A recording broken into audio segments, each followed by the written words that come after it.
बिस्मिल्लाहिर्रहमानिर्रहीम। अस्सलाम वालेकुम दोस्तों, आज की नई वीडियो नई अपडेट के साथ मैं आपकी खिदमत में हाजिर हूँ। आज की बड़ी अपडेट, ब्रेकिंग न्यूज़। सरकारी मुलाजमीन, जैसा कि आप जानते हैं, आज सूबाई असम्बली का इजलास था और पंजाब के मुलाजमीन का एजेंडा भी इस सूबाई असम्बली में शामिल था।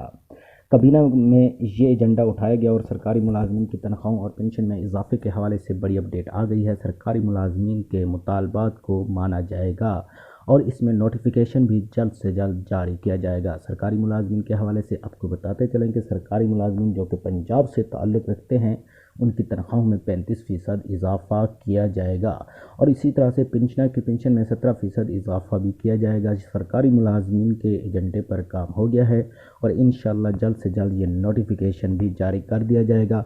मज़ीद इस हवाले से जो ही कोई नई अपडेट आती है तो हम इस चैनल पर उसको ज़रूर शेयर करेंगे ताकि आप तक जल्द से जल्द और सबसे पहले खबर पहुँचती रहे। अल्लाह हाफ़िज़, अपना ख्याल रखिएगा।